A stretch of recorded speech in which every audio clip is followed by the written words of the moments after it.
of me and the listener out there, the listener watching I'm at this sad point that it took a breakdown to really get to that point. to see the different To angle. break down. To break down. I'm imagining the moment where you actually broke down and you had to get the camera. Oh, You were you like crying or something. yeah, there were a lot of tears involved. $60 at Target later. It's a big moment in my life. All right, we are behind the scenes with Run With It. It's a Friday episode, as we were talking about a little bit before we turned on recordings a little bit. Ethan's feisty over here, as you've already seen. Feisty. We've got Chris Dickey here. He's the founder of Visibly, bisably.com. We're going to talk about a business idea to crowdsource reviews, which I think is a brilliant idea, and I'm surprised that it hasn't been done. But as I mentioned at the beginning, this is behind the scenes of Run With It. So if you'd like to hear the polished version of this show, then subscribe to us on your podcast player of choice. And in a couple of weeks, this will come out. We'd love to hear your feedback. Email us at update@runwithit.fm with your thoughts. And I think you can also comment on the Facebook stream. Ethan might pick that up and probably ignore it. Honestly, that's usually what we do. But afterward, we'll have a good laugh about it. You guys ready to do the recording? Let's do it. All right. Welcome to Run With It, the show that brings you untapped business ideas from successful entrepreneurs. My name is Chris Justin, and I'm here with Ethan Janney. Ethan, how you doing today? Pretty good. I'm just trying to imagine the utopian future where we all use Bitcoin and the dollar has completely disintegrated. That I honestly did not listen to what you said. All right. Well, I just hit record on Zencaster, which you should have called me out on. But we have it on Zoom, so we'll have already figured that out. Do you want to start over? Yeah, let's just do that real quick. Sounds good. All right. Are you recording on Zoom? I am not recording on Zoom, but now we got it in triplicate. I'm sorry, Chris. We're normally a little bit more posh than this. It's a Friday. That's okay, guys. Friday. I know. Get a whole pass for Friday. Yeah, Friday afternoon at that. All right. Welcome to Run With It, the show that brings you untapped business ideas from successful entrepreneurs. My name is Chris Justin, and I'm here with Ethan Janney. Ethan, how you doing today? I'm doing pretty good. You're also talking faster than normal. I think you maybe had a little extra coffee or something. I did not get my green tea actually before the podcast episode, which I'm a little upset about. But just feeling fresh after that salad you ate. Yeah, creeper over here, knowing what I'm eating. All right, well we've got in front Chris. Of me. That's the only reason I know you ate I know, but I had to make you look bad. Whenever I get a chance, that's part of the stick. We've got Chris Dickey on the show today. He is the founder of Visibly. That's a platform that gives you search engine visibility, which is a term that Chris has coined. And what that means is you can see how your brand is performing within pages on Google's rankings. It's not just the Google ranking page itself, not just the SERP, but it's, let's say, within Amazon and within other platforms, REI maybe, that are on the first page of Google. You want to know whether people are finding your brand from the SERP. So that's what Visibly helps do, visably.com. Chris is well positioned, given that background, to bring us a new business idea. This show is all about new business ideas. And the idea is crowdsourcing a review site. I think this is brilliant. I'm surprised that it doesn't exist. It does exist in other verticals, in software, G2 Crowd, and other platforms like that are out there, but doesn't exist for consumer products. So, Chris, tell us, what is the story behind this idea? Well, at least it doesn't exist as far as I know. So, it's a big internet. Maybe someone's doing it. So thanks for having me, guys. It's great to be here. My background is actually in public relations, and I actually own a public relations agency in addition to running a software company. And in the last, maybe 5 years, but really in the last 2 years, there's been this incredible shift in the PR industry, in the digital PR industry, toward away from just kind of storytelling, and storytelling has always been central to PR, but toward commerce. And what the way that plays out is that these publishers, and everybody here has seen it, everyone listening has seen this, like you're looking for, I don't know, a Christmas gift or Valentine's idea or whatever it might be. And someone has this like top 10 listicle, and you click in there and you're like, oh, that's cool. And then you click through and you end up on Amazon, and then you buy it. Well, Amazon kicks that publisher a percentage of the sale, and it's performance marketing, and it's a way that these publishers are harnessing the value of their audience in a landscape that really ads has kind of fallen by the wayside, in a large way. So they're trying to figure out, how do we monetize this huge audience we have? Oh, affiliate, it's great, right? So it is great. It's been a huge piece of the PR industry. And then, coming at it from a software perspective, which is my other kind of side, is I have this, Visibly. And what's really, really important in software are these affiliate sites like G2 or Capterra or whomever they might be. And these affiliate sites, they make a lot of money. And what they do is you basically have to pay to play on these sites. They get you set up, they start getting reviews out the door. And it looks like, from a consumer's perspective, like, oh, I'm going to go buy a new CRM or something like that. And here are all the best rated CRMs according to Capterra or G2 or something. And then anybody who actually clicks through on that purchase, they also, Capterra or G2 also gets a percentage of that sale. So, those companies are making millions of dollars. And then the publishers on the other side of the coin, like say Hearst or Condé Nast or something like that, and like say Shape magazine online, they're saying, oh, like, here's the lipstick you should be buying. They're making lots of money on that stuff. But what I kind of was like, hey, no one's really doing is, what about a crowdsourced review site, kind of like G2, but for consumer products? And so that's kind of where it all came from. Yeah. I'm not sure if you're aware of this or not, but just to all of us, because I'm not. In terms of the pay to play aspect, it's just really you don't get ranked according to how much you're paying or what your affiliate commission is. It's just, if you want to be on the site, you have to offer some sort of affiliate commission, and then people can go ahead and review it. And really, it just depends on how well you're reviewed. Or is there some sort of incentive for like paying them more or something like that? Yeah, there is. There's all sorts of packages that they throw at you. But Right. Fundamentally, it's like how well you merchandised on their site. Like, are they going to put you at the front of the page, or these sites do really well in SEO. So anyone who's kind of starting their search, in SEO, and they're using search engines to do it, and they're like, hey, like, I'm looking for some new software for this thing, and then all of a sudden, like, this site shows up that says these are all the best softwares for this thing. And the fact is that all of those placements are paid for, and then those companies also go out and they facilitate the review process to the extent to make your brand look good. And you have to pay for that as well.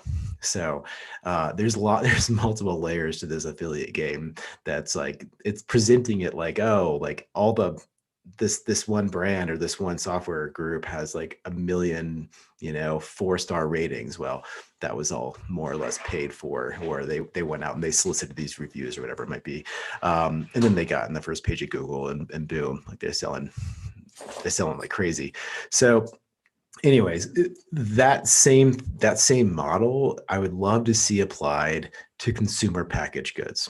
Like, hey, coolers, rain jackets, blenders, whatever it might be. I mean, it's all that stuff out there. Like, there's all these editors who are giving you their opinions on the stuff. And, we see that at like reviewed.com and the Wirecutter or Consumer Reports. Like, again, the editors are doing all the work. But what about the consumers? What do people really think of their KitchenAid mixer? Maybe some people don't really like it all that much. I don't know.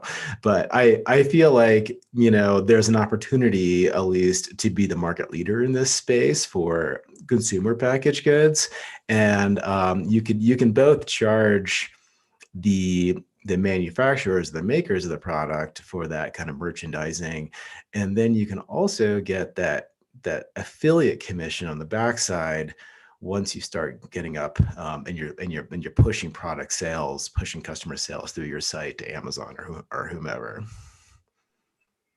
Yeah, I think this is a brilliant idea, as I've said, but I'm going to throw an objection out here to us to try and figure out, and it's one that you have actually uh, called out in your form submission.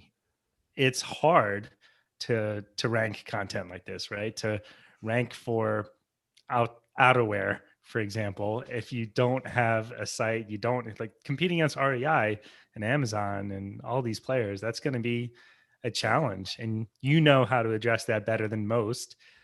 I mean, it, like, what do you say to that? Is this a Yeah, multi-year it's a process to? major SEO challenge. Like this, like the success of this idea, whoever is going to pull it off, and it's not going to be me. I have no interest in doing it, but I do think it's interesting. Is going to hinge on how performant the site's going to be in SEO in search engines.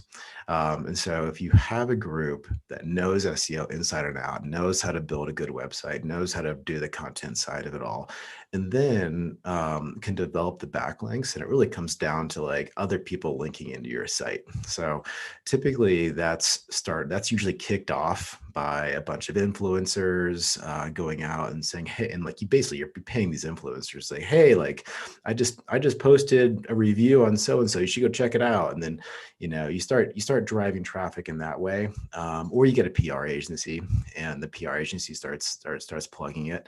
Would But you have this be so? You're mentioning it focusing on outerwear at the beginning. Would you? So in full disclosure, my PR agency that I own and operate, we operate in the outdoor industry. So it's a bunch of stuff that you would find at REI. So that's why I always talk about coolers and rain Yeah, jackets and that's things. completely fine. I guess what I'm wondering, it doesn't just have to apply to outdoor gear. Would Oh yeah. you buy a domain and brand it focused on outdoor gear, or would you try and make it more generic? And if you were to do the latter, how do you? Doesn't that make it harder from a SEO standpoint?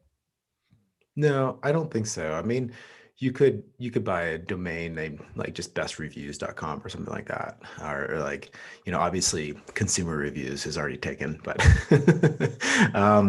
there, or like consumer reports, I guess is what it is. But the idea here is more what's in the URL parameters. So it's like, oh, best blenders with with glass pitcher, something like that. And what Google's looking for is to match up the content in basically like the metadata, like the title tag of the page and the H1 on the page, with what somebody's searching for in their website or on the search platform. And so all that stuff, if that's all lined up, and SEOs know this backwards and forwards, that's really very, very basic. It should work. And then, yeah, you just have to deploy like a fairly aggressive SEO strategy. I mean, this would not be like a grassrootsy thing to pull off. I think you need to have like a fairly dedicated SEO team. You have to have people who really understand content publishing, and then you'd have to push through you'd have to get the audience off the ground. So you probably have to do a lot of Google advertising and things like that to say, for a very wide range of consumer packaged goods. And I think it should go out. It's not just an outdoor industry thing, but really what you're talking about here is any kind of product or service where there's a high degree of consideration. So you're not going to do this for a t-shirt. You're not going to do this for a pair of socks. Let's talk But about some of the broader market trends that are going on here, just to break this up a little bit. The e-commerce people who are younger, more tech savvy, think that it's if you had to guess, you would think that it makes up the majority of sales or majority of retail sales, but it's not even close. I think it's 15% it's projected to be 15% in 2021. That's after the pandemic. It's only projected to be 19.5% by 2024. So e-commerce still has a long way to go in terms of growth. And of course, that doesn't even account for the fact that the economy itself is growing. So People, this is still nascent days in e-commerce, relatively speaking. I'm Um, curious about those stats because I feel like is that all retail sales or is that consumer packaged goods? Is that clothing? Do you have any ideas? Like, is that broken down in any way? Because in my experience, obviously people are gonna buy groceries at grocery stores. They're not really buying that stuff online. Fair enough. Same thing with gas, right? So, you know, if you're looking at all purchases, I mean, it's probably always going to be kind of small, but there's a lot of stuff, particularly, I would say, clothing and durable goods that is being probably a much larger share is being driven through e-commerce. I mean, I can't imagine, I can't even remember the last time I went to a department store to buy a pair of pants. Yeah, so total retail figures exclude sales of items not normally purchased online, such as spending at restaurants, bars, automobile dealers, gas stations, and fuel dealers. So, Okay. yes, All it right. is excluding All them. right. You got me. Googling that, it works. Good work. Yeah. All right. So, given that, and it's still huge. I mean, no one's arguing that. But given that it's, I think it is important to see that, yeah, it's a small percentage still, and it's growing. So let's talk about how big this can get. I know you have firsthand experience, Chris, with some of these affiliate programs. How much do you think a site like this could make within a few years? I I don't know. I mean, I know that the affiliate, just in terms of the commissions that are paid out to US affiliates, publishers based on like customers that they drove to Amazon or wherever, is in the neighborhood of like 5 to 6 billion last year. And that was just the commissions that were paid out. And so I think if you add on top of that,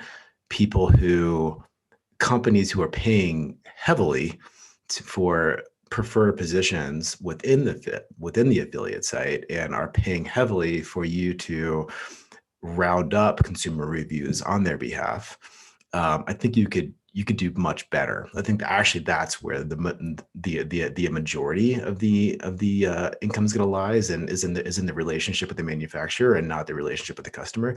The relationship with the customer is more of like this tertiary kind of passive channel that people show up, they see the review, they're like, oh yeah, I want that one. And that's just, you don't have to do anything. You just get this, you're just like a toll booth. You're just collecting commission as it runs through the system. Yeah. I wonder if it's worth chatting about Amazon in this context, right? I mean, Amazon is dealing with these type of goods, but maybe not always from the manufacturers that we're talking about. Reviews are a huge part of Amazon. Two questions that I'm considering. One, like how do we use what's going on Amazon as an inspiration for what goes on in this type of project? And two, if this project starts to go well, does Amazon copy it? Because they just kind of already have a system of, getting people to review stuff. And do they have some way of just I don't grabbing think that idea? Amazon can copy it. I think it's more likely that Shopify can copy it. Amazon wants people to stay on their platform. They have a well created review ecosystem, and yeah, I think it's obvious that something like this will happen. I think Shopify is the most likely threat that occurs, though. Yeah. I mean, I would step back a second here. So Amazon relies on these affiliates to drive them customers. That's a relationship that they have with these other, because they're like, okay, Amazon knows that while they have a huge market share, they don't have the entire market share. And so how do they get people to drive customers who are looking for stuff to their site and not other people's sites? So they actively manage these like affiliate relationships. Interesting stat, around 25 to 30% of all consumer oriented searches will start on Amazon's platform. That's a massive market share. But for the most part, the rest of that starts on Google. What's And surprising What? surprising to me as you're saying that is people don't view that as an ad, or they don't view it as yeah, they're being marketed to when they go through an affiliate channel. It's kind of an aside, but sophisticated buyers typically they're blind to SERP ads often. A lot of people have ad blockers, but when they go like, yeah, kayakguru.com or something like that, and then they check out the top ranked kayak on there, they treat that with authority and Yeah, don't associate that with this pay to play aspect of it. That it totally. that's going right back to Amazon. Um, 100%. Yeah. Yeah, you're totally spot on. I mean, I'd say everything on that first page of search is curated to some degree, right? The ads, these publishers or whoever their content is showing up there, there was very deliberate, expensive strategy went into getting there, and then how do they monetize that traffic, right? That's the whole point. So they're monetizing it through affiliate. Anyways, so Coming back to the idea itself here, the getting people to create these reviews, right? So what we're trying to do is, rather than having kayak gurus editors write their reviews and buy a bunch of kayaks and uh, take the pictures and all that stuff, but having actual consumers do that, very few people will write a review. I looked it up for Yelp. It's 1.87% of Yelp users post reviews. We all love reading reviews. We find them massively important, but we don't like making them. So incentivizing, that seems to be one of the biggest challenges to doing this is incentivizing folks. Ethan, you got an idea for that? Well, I would say I just learned about something that I wasn't aware of. And I think the majority of consumers, they probably know something like this is, they have an intuition something's going on, but they don't know this detail. So there's a couple sites I want you to check out. One is called uberzonclub.com. The other one's rebatekey.com. And so these are specialized sites that are used primarily by people who want to market on Amazon. They want to put up a product on Amazon. And what they do is they'll give a very intense discount on the same products that you would buy on Amazon. And you actually do buy them through Amazon, but after buying them, they ask you for a review. And it's not necessarily a quid pro quo, but it's kind of like, oh, I just got like a set of headphones for $3. Do I want to provide a review or not? Sure. So just so people know, like, this is kind of how a lot of those reviews get up there. There's sort of these incentivized sites. So two things: if you want to get cheaper stuff than you even get on Amazon, go to these sites and, get a pair of headphones or something for a 90% off, whatever. But also, realize that a lot of those reviews that are on the sites when you're looking for them are coming from situations like that. So the credibility is lowered a little bit. So the question is, would we want to do something similar, or is that not a kosher part of a business like this? I think that's exactly what you do here. And actually, come to think of it, I recently made a purchase, and it was a pair of gloves. I live in Wyoming. It's cold here. We got to wear gloves. And right after I purchased those gloves, the maker sent me this thing. Can you please review us on Trustpilot.com? And Trustpilot typically is a software solution, but it just triggered in my head. I'm like, oh my gosh, like maybe they are moving into CPG. Still, it's not big. Like they clearly have the model down, but I still feel like that would be so maybe they've already identified that this is an underserved niche that they could get into, but I don't think that they're showing up in search engines yet for CPG. So which to me means until the first kind of brand or, I guess group shows up in search engines, that's going to be the market leader, I think we can learn from Amazon again here for incentivizing folks. They have a program called Vine Voice. I'm guessing neither of you are part of it. I'm not part of it, but if you create a lot of high quality reviews, Amazon will send you free products, and people make decent money, presumably out that. I actually don't know if they just get a ton of free products or if they make money, or if they feel good about having that Vine voice tag associated with their name. But investigating that incentive structure, learning how that works, and seeing how you can port that over into this idea, I think that can jumpstart Well, you a know, lot of what maybe you guys can tell me, like, why the heck do people review in Yelp or TripAdvisor? Yeah, Well, I I'll mean, tell that's you, a good question. I'll be the one to answer that. Not that I have an authoritative answer, but I've been Yelp has been great for one of my businesses, or it had been great. In some ways, I hate Yelp, um, but when I first started getting into Yelp, I got a client recommended me. He's like, "Are you on Yelp?" And I was like, "No." He's like, "Sign up. I want to give you a great review." So I think there's something just about the goodwill of it, and then there's also the social aspect of people who want to be known as someone who you can trust to give good recommendations. So that's part of it. Um, Also just feeling like you owe someone, like, oh, I got a really good deal on that, or that person was really nice, that customer's, the waitress was so cool, or the manager came over and gave me, an extra breadstick or whatever, like wanting to pay it back. And then of course the other side of it is wanting to get out their frustrations and anger and like give the 1-star review.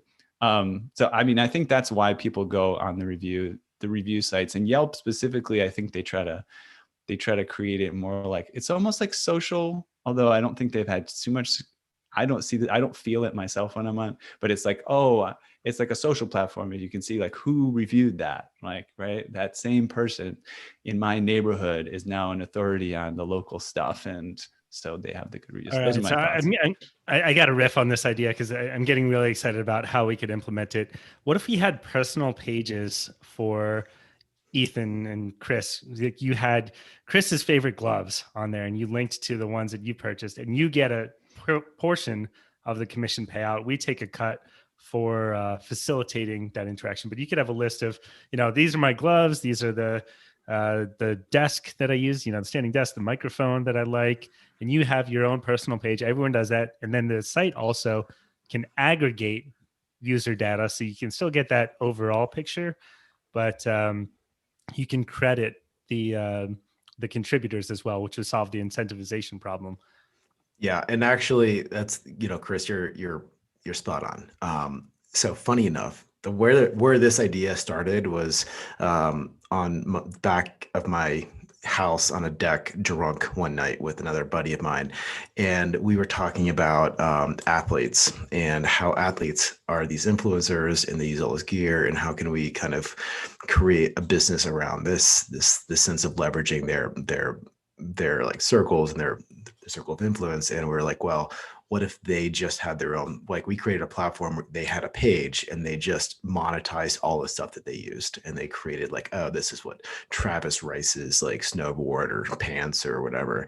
And so that's where this first came from, was this idea of like, how do we, and then the athletes of course would promote the platform as well, and because they're the influencers and they're driving awareness in general. But and then I just kind of thought, well, we're thinking too narrow here. We need to think about blenders, not just snowboard pants. It's funny that you mentioned blenders, because last Christmas, my wife's aunt asked her what blender I bought, because I'm known as the guy who does all the research, and whatever one that Chris bought would be, whatever one I bought would be good enough for her. So yeah, I could be a micro influencer selling blenders. Oh, Come on. totally. Hell yeah. No, I mean, I think, you know, I think Ethan kind of characterized my feeling about why people would contribute, and that you have to build a site that would encourage the sense of community and allow you to give kudos to brands or products that you just feel like deserve it. And Right. um, And you don't necessarily see that on like a trust pilot either. Like there's sort of like a community aspect you could dig in on a little bit there, like an influencer aspect, especially with consumer products, because it's not so niche. It's not so necessarily, softwares can be like B2B stuff, things like that. This is more about community. What are you using down the street in another household? What's the other moms in the neighborhood doing? Stuff like that. I thought of another idea is you could maybe going back to this idea of these sites where they offer these cheap products and then, ask you to give a review. Maybe you could take a Groupon type of model, right? Because Groupon goes out to, retailers or whatever. They say, hey, offer this special deal. It'll be a way to promote your thing. We'll offer it on Groupon. And, and then you can get more business after that. So potentially you could be an intermediary with brands and their products and say, hey, listen, we're going to run a special. We know exactly how this is going to work. We're to give away a bunch of your product. We're to give it at a deep discount. We know how these things go. You commit to doing this with us, partner with us, and you're going to get a ton of great reviews on our platform, or just, authentic reviews, however you want to put it. But it'll be like a review generating event. And we could sort of manage that partnership for you. Yeah, totally. And I think what I always had in mind was, so as a PR person, we've worked with these sites. One that comes to mind is one called Kinja Deals. It's part of the Gizmodo group, and what they do is they just have these like specialty deals that they just publish all day long. They have huge audiences. I mean, like one time we like set up like a lighter. It was an electric lighter through there, and we sold 80,000 of them in a month. Or sorry, not in a month, in a week. It was like crazy, just like this one post. And it's like taking that model and it's crowdsourcing the reviews rather than having an editor curate them.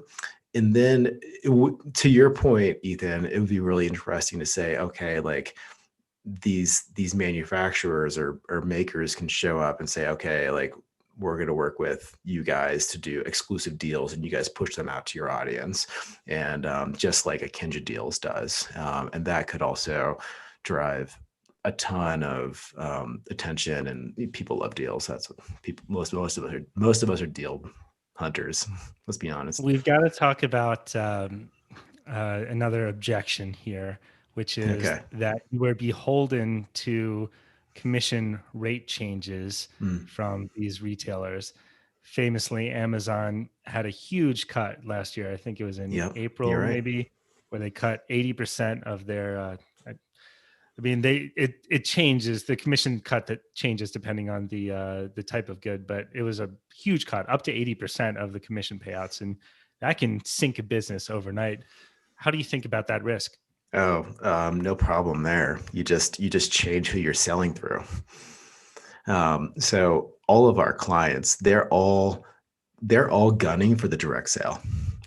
They only work with Amazon if they absolutely have to, because Amazon makes it so darn convenient. So they're getting small margins through Amazon. The publishers are getting small margins through Amazon. The thing about linking to Amazon is that it actually increases the click-through rate and the purchase rate, because it's a platform that is so ubiquitous and everyone already has an account with, and you can do one-click purchases and things like that. So you actually get a higher conversion rate if you use Amazon, but you get a lower commission. When you're linking direct, like to a direct consumer site, say like I made a link directly to Patagonia rather than Amazon. That's a bad example because Patagonia doesn't sell through Amazon. But anyways, like rather than REI, I'm going to link directly to Patagonia and sell it.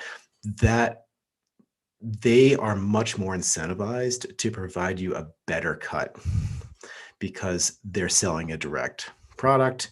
And rather than taking like the wholesale cut and then paying, a commission on top of that to the publisher, they might give you 15% because they're taking 85, and there's no wholesale margin there. So that's well worth it for a brand to pay 15% for the acquisition of a customer. Big question that I still have for you is, why don't you want to do this idea? You've got all the experience, it sees like you could rock it. So that to me is a red flag that you're saying now. Oh man, it's just bandwidth, dude. Like, I literally run a PR agency, and the agency is growing head over heels right now, which is great news. I'm not going to complain about that. We're hiring right now, but I'm also run a software company, and I'm also a dad, and I also attempt to work out every once in a while. So it's like there's only so many hours in the day. I can't. All right. Now that we know Fair that you're enough. not going to usurp the I believe it. business, how do we start it? Oh man. Well, you guys, I think the very first thing is you got to map out, like, you get, do your homework. I mean, this is what what we're talking about is an amalgam between Yelp and Trustpilot and the Wirecutter, right? So it's that sort of business model. And so first you want to map out what the heck we're going to sell on the thing, and like what are the kind of the key categories that we're going to focus on in the, at the beginning. Maybe it's blenders, maybe it's coolers, I don't know, but you should probably like narrow it in and just do a good job with that. And then you got to get your SEO team together, because SEO is going to be crux to making this thing work, right? And so that's You that's thinking that's the like second thing. how much per month would you spend on an SEO team? I mean, I would have it in house. I mean, I think it's like, I think whoever founds this thing is somebody who, one of the co-founders needs to be like an SEO, Expert. like, yeah, I think that's, and then another co-founder should probably be a content expert. Sometimes content experts are SEO experts, so that might be one and the same person, but there's the difference between content SEO and then like technical SEO. Maybe those people exist together. And then I would say, there's going to have to be some kind of fundraise. I think the way that you get off the ground here and you get a lot of people on the site is through advertising. And you just have to like know your categories, and you got to hit them hard with like advertising. So you start driving traffic and developing those reviews. And then once you have an audience, Question on the advertising. What are your thoughts?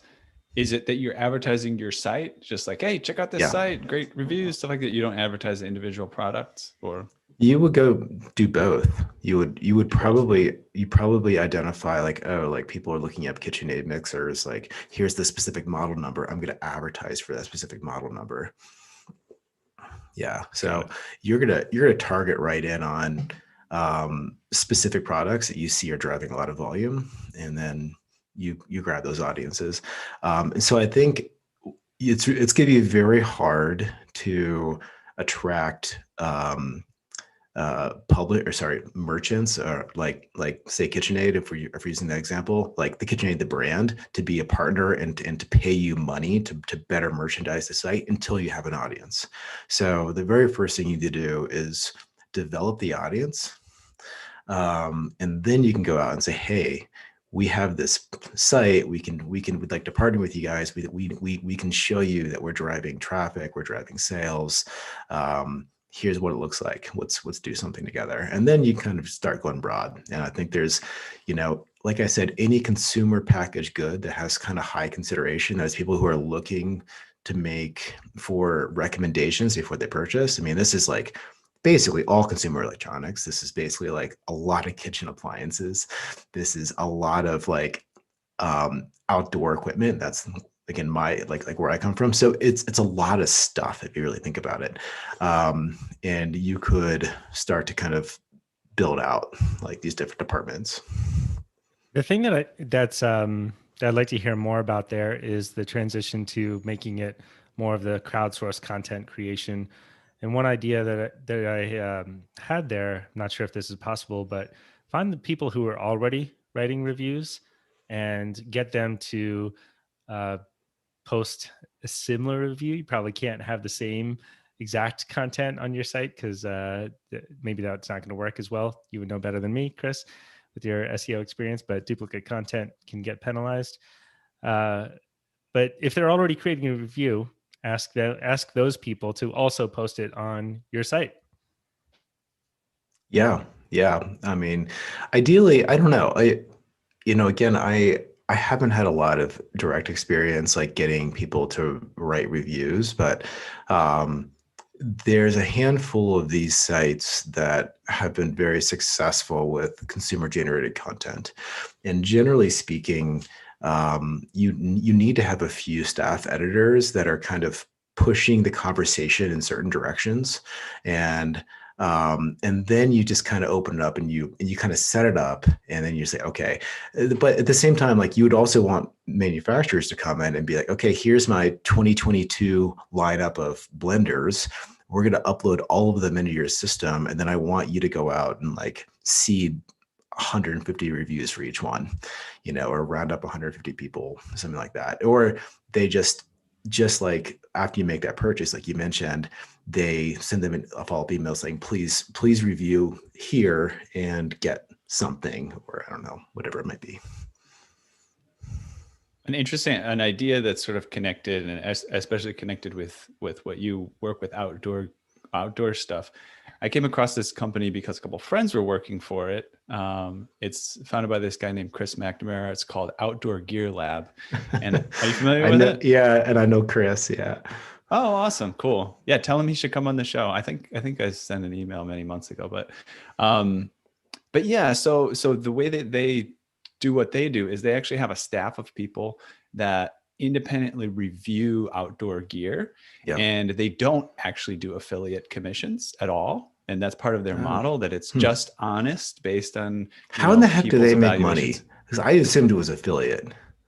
Yeah, I don't think that that's how they do it. But I'll tell you what I do know about the process is they have people on staff, and which is kind of a fun job. My friend does the job of they'll give you like a bunch of hiking boots. I'll say, go out and climb a bunch of mountains and take some photos and rate these things on all these criteria and write up a really nice review, say which ones you think are best and stuff like that. And so basically the way I think this can apply to what we're doing is you might even be able to build a model where you compensate reviewers for putting reviews together, and maybe even provide them with templates and strategies for actually developing an even more scientific method of reviewing. So, you can review a bunch of boots, for example, and we're going to say how, go ahead. Ethan, I'm going to prove you wrong right now. I'm on Outdoor Gear Lab. I am looking at their links, and they're all set up as affiliate links. Yeah. Oh, really? Okay. Yeah, but I'll tell you where their independence comes in, because I know these guys very well. Yes. We work with them as I know there's a piece of it that makes them a little bit more independent. They don't accept freebies. They don't accept freebies. That's what it is. They don't. Okay. They do not let PR people like myself give them a free thing to review, which is kind of a pain in my butt, because it's like, how like you're really going to go out and buy like a full price thing, like for instance, we work for a kayak company, and we really want them to review our kayaks, but the kayaks are like $5,000. I'm like, are you really going to go pay $5,000? Like, I'll just give you one, man. Like you can send it back after you're done. Like, you don't have to keep it. Like, just try it out. Right. Anyways, right. So that's their stick. I mean, I thank you for sharing that. Yeah. But they are absolutely monetizing that stuff, 100%. Well, what I was going to say is, like that's an interesting piece of it, is the people that are reviewing don't necessarily get an incentive from the. So this is kind of the advantage of the way that we can build this other business, is that you pay the people to do a review. You don't pay them based on what they review better or worse, right? Or you compensate them with credits on the platform or whatever you do, and you provide them with a template so they can do, well done reviews. And in that case, you kind of have that aspect where they can be disinterested. They're more concerned about their reputation, but you, as the platform owner, you make your money through the affiliate links, and they don't make money through affiliate links, and they don't necessarily. Or you give them a small percentage of the affiliate performance, in which case then they have more incentive to have a performant article. Yeah, I think that ties into that. Like, if Ethan had his own page where it's you've got your boots or your fuzzy microphone cover or whatever your favorite one that you have on there, you got your list, then Ethan's extras. You want to drive up, like, people want to recognize that I'm the best reviewer of microphone covers out here. Come to my page, and you get your cut. Yeah, you could also have a model. I'm just thinking about and maybe it just doesn't work. This is not how the world works, to have them be sort of disinterested in the amount of commission they get from different items, things like that. But, like there are sites like, what is it? Stack Overflow. I haven't gone too deep into it, but they have like a reputation thing, right? Like you answer a post, you get a little upvote, and you get points, right? And you get up on a ranking system. And I don't know that those points are worth anything monetarily, but I could potentially see a system where you set it up so that you get compensated based on the traffic that comes to your page, or you get compensated based on the number of thumbs ups, people give to your particular review or your particular persona, your personality. But yeah, you could do it either way, I suppose. Yeah, I think the incentives are the key thing to figure out there. I'm going to quote Charlie Munger here: "Never ever think about something else when you should be thinking about the power of incentives. People aren't going to do this out of the goodness of their heart, in my opinion." We're coming up Incentives are on time. huge. Yeah. Yeah, so we're pretty much at time here. It's been a fun conversation with you, Chris. To the listener who is enamored with this idea, go take some action. You may love exactly everything that we've outlined for you, but you probably don't. So tell us what we got wrong. Email us at update@runwithit.fm. Love to hear from you. And yeah, Chris, tell us more about Visibly. Tell us about your PR firm as well. Oh, thank you. Well, so I've been running a PR firm for 12 years. We specialize in outdoor equipment and active lifestyle consumer goods for the most part. So that's why I'm so familiar with this particular website that Ethan was referring to. But more recently, I launched a software solution called Visibly. And Visibly basically is the first solution that identifies how brands are reaching customers in search. And we really are trying to unpack that and help brands come up with better strategies to go deeper and be more ubiquitous in search engines. Great. Awesome. Chris, Yeah, it's a Dickey, really thank cool you very much. niche you're building there. Thank you, guys. Thank you so much. That was a really fun conversation. Thanks for having me. All right, should I sign us off the web here? Yeah. Okay, I'll do that. And I hit stop recording.